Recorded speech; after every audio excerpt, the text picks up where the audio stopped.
Hoje é a psicóloga da Clínica de Saúde Caxangá, Flávia Macário, falando sobre os comportamentos totalmente diferentes do habituados durante a pandemia da Covid ou que a pandemia impôs. Seja bem-vinda aqui ao nosso programa mais uma vez, viu, doutora? Olá, Cristiano, tudo bom? Tudo bem? Melhor agora? Boa tarde a todos. Boa tarde para a senhora também. Para a gente falar justamente desses comportamentos, né?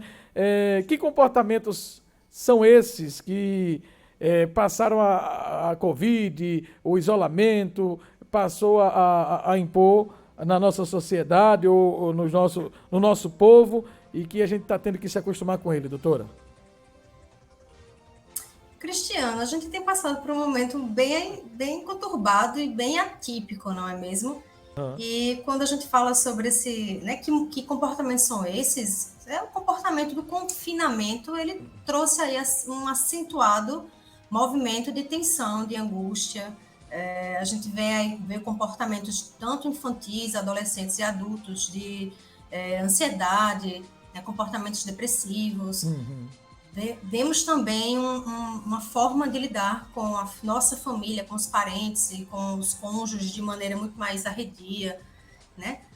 Sim. Comportamentos paranoicos, comportamentos neuróticos.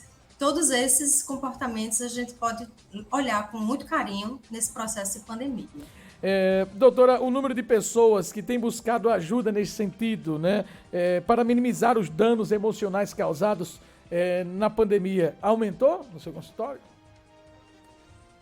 Olha, Cristiano, a gente precisa falar sobre o que tem acontecido, né? A psicoterapia, ela já tinha, né, estava sendo vista de uma maneira muito carinhosa, muito antes da pandemia.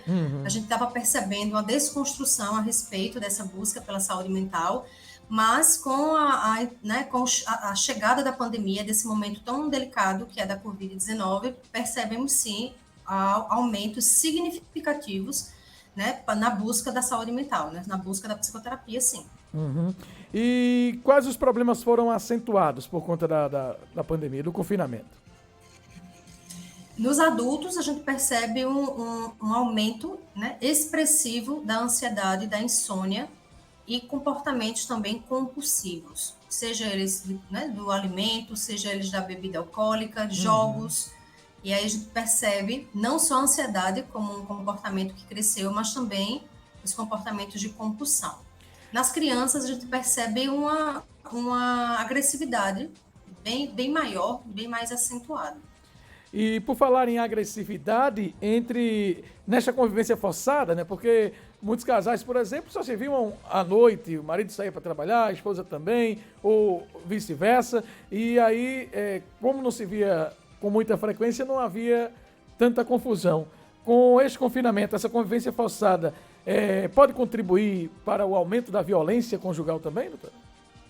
Cristiano, outro número que cresceu bastante, ficou bem expressivo e bem preocupante, é o número de casos de violência doméstica.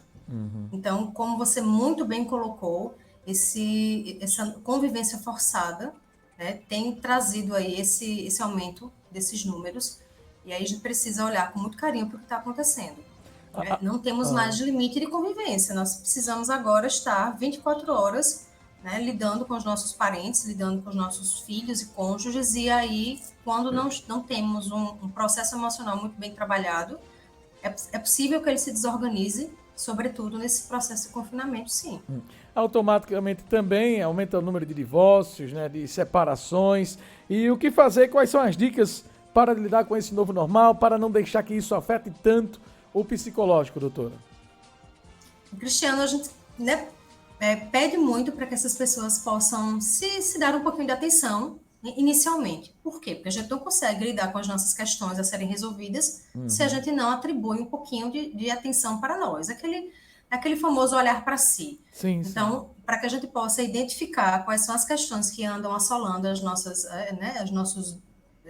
nosso íntimo, é preciso que a gente volte um pouquinho a olhar para a gente.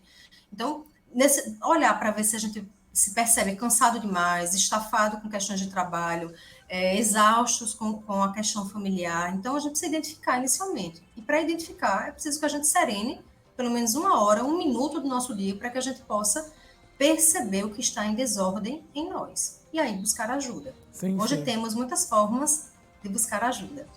Virtual, inclusive. O primeiro, quando perceber, né, que... Porque às vezes a gente está enfrentando ali aquele problema e não caiu a ficha, não entendeu que aquilo ali trata-se de um problema psicológico, que tem solução, que é preciso, sobretudo, manter a calma. Quando identificar que é a hora de buscar ajuda, doutora? Cristiano, quando a gente percebe que as coisas estão desorganizadas enquanto emoção. Se eu percebo que eu estou mais irritada do que o comum, que eu estou mais impaciente do que o meu normal, que não consigo dormir ou estou dormindo muito.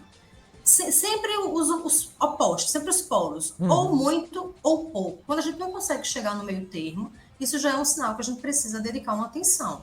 Então, se eu estou muito agressiva, isso não é uma característica minha, então isso já é um sinal. Muito bem. Doutora Flávia Macário, para quem se interessou por este assunto, quer em busca de mais dicas, quer fazer uma consulta, fale para a gente aí as redes sociais, o telefone, por favor. Quem tiver interesse em conversar mais um pouquinho ou saber como funcionam os atendimentos da psicoterapia, a gente pode nos encontrar na Clínica Saúde Caxangá. O nosso Instagram é o @Clínica Saúde Caxangá. Ficamos aqui na Zona Norte. Do Recife. Só entrar só entrar em contato conosco. E aí a gente pode, pelas redes sociais, tirar algumas dúvidas ou conversar, por que não? Ou diretamente na rede, né, lá na rede do Instagram, na @Clínica Saúde Caxangá, pode entrar em contato, né, com a própria clínica para agendar algum horário ou para tirar, né, qualquer outra dúvida sobre qualquer outro tipo de especialidade. Clínica Saúde Caxangá, na Zona Norte do Recife. O endereço é @Clínica Saúde Caxangá no Instagram. Doutora, mais alguma coisa a acrescentar? Acrescento, é sempre muito importante, Cristiano, acrescentar que a gente não pode se abandonar, Sim. Pode perder, né, o olhar e tá sempre se percebendo, sempre, né, olhando para frente, mas também olhando para si.